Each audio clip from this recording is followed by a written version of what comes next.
Hello, I'm Chris Taylor. And I'm Dora Petherbridge. We're curators in the Foreign Collections team of the National Library of Scotland.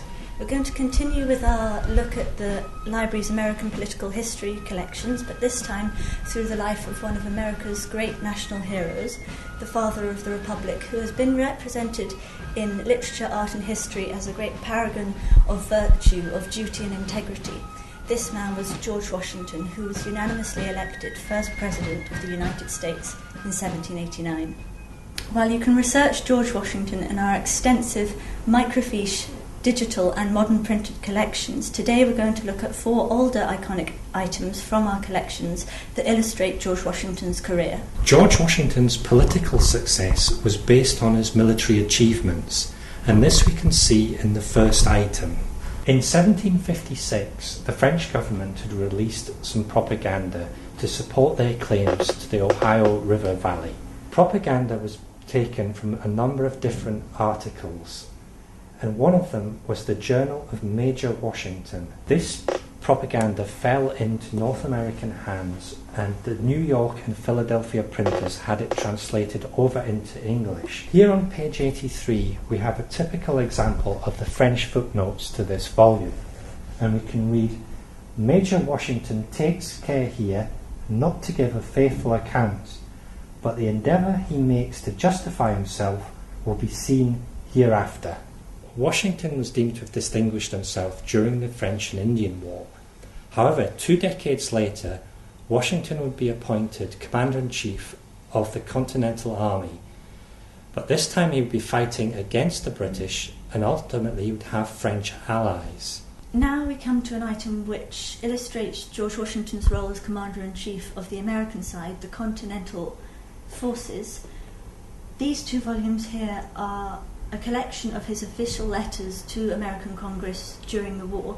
The war broke out in 1775, but these letters weren't actually published until George Washington's second term as president in 1795. These volumes are actually his own copy of the letters. As you can see, he has signed the title page here at the top with his iconic signature. They were sent to him by the editor, John Carey, on a ship called Factor, and John Carey wrote to Washington explaining that he had annotated the volumes with notes about his editorial methods. You can see in the back of the second volume here extensive notes explaining his work. John Carey was concerned that he should impress the president and wrote that he had used his best endeavours to guard against mistakes. Here we have a letter that George Washington sent to Major General Smallwood, who was commanding American forces in Annapolis, Maryland. In this letter, sent from his headquarters in Newborough, George Washington asks Smallwood for information about troop numbers, supplies and details of ammunition of the forces in Maryland.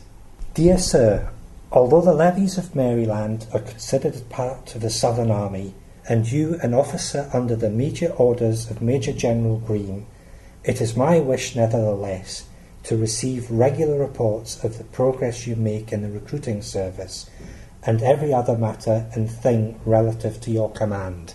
Now we turn from military matters to George Washington's domestic life and to his retirement from office.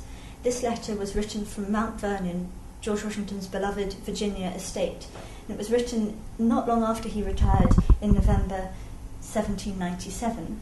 The recipient was General Alexander Spotswood, who Washington used as a kind of factotum. In this letter they are discussing the Washingtons acquiring a new housekeeper, and the main body of the letter is all about that. What you can also see squeezed up the edge here is a postscript which mentions what Washington calls his Kentucky land, which was actually a very modest portion of his land, but an area that he was more concerned with than any other. It was only 5,000 acres around Rough Creek in Kentucky, and he exchanged it for one of his Arabian stud horses called Magnolio. But there was a long history of difficulty with deciding who actually owned this land, and as far as we know, the original owner, sold it twice, once to Washington and once to Spotswood, and that's why Washington is inquiring of Spotswood, have you checked the records? The heroic status of George Washington inspired the pen of many great writers and poets, including Scotland's national bard Robert Burns. However, here we're going to hear the final verse of Lord Byron's Ode to Napoleon Bonaparte, which refers to George Washington. Where may the wearied eye repose when gazing on the great, where neither guilty glory glows nor despicable state? Yes, one, the first, the last, the best, the Cincinnatus of the West, whom envy dared not hate, bequeathed the name of Washington, to make man blush there was but one. We wish to thank our friends at the Papers of George Washington, University of Virginia, and the music is again from our friends at the Middlesex County Volunteers, Fifes and Drums.